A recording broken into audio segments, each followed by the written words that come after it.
They say that once upon a time, in a small, snow-covered town, the impossible happened. Christmas disappeared. It wasn't late, it wasn't delayed, it vanished as if it had never been there.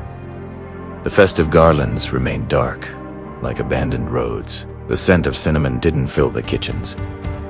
The windows, usually warmed by the soft glow of candles, turned into cold, empty mirrors. But the strangest thing was that the snow stopped falling. The flakes hung in the air, motionless, as if time itself had held its breath. The frightened townsfolk gathered at the old bell tower, where legend said the spirits of time lived. But the door was sealed with an icy lock, so ancient that even fire couldn't melt it.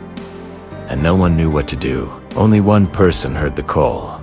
A young girl named Leah, quiet, thoughtful, and often overlooked by the adults, heard a whisper that night. It came from an old, long-dead fir tree in the central square. The tree, once decorated with hundreds of lights, now stood barren. But Leah noticed a small silver star embedded in its cracked trunk. It wasn't shining, it was extinguished, as if forgotten. She touched it, and the world around her trembled. A shadow emerged from the thick fog, tall, ghostly, and barely visible. Its face was like an old man who had seen too many winters. It was the spirit of Christmas, extinguished like the star in her hands. "Why did you disappear?" the girl whispered, feeling no fear. The spirit looked at her with eyes that held the snow of centuries. "I didn't disappear," it said softly. "I dissolved. People stopped seeing me. Not with their eyes, but with their hearts." Christmas doesn't just arrive. It comes through people. But this year hearts were too busy with fear, haste, and resentment. They stopped visiting each other, stopped sharing warmth and kindness. And so, my light went out. Leah looked down at the silver star reflected in her own hopeful eyes.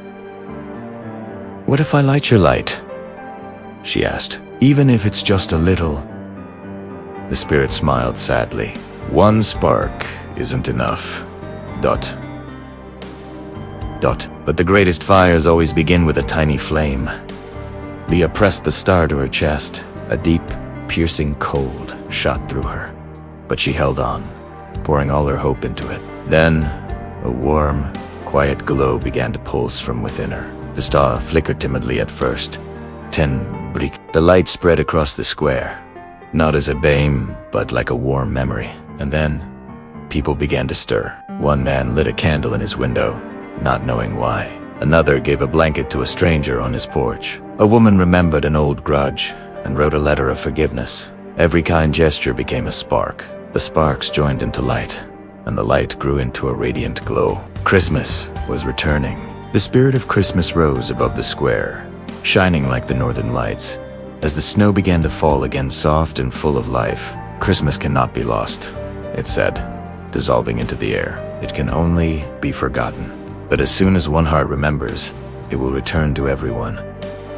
The next morning, the old fir tree glowed with an inner light, and at its very top shone a small silver star. The townsfolk learned then that Christmas never truly disappears. It just waits for someone brave enough to light its fire again. Thanks for watching.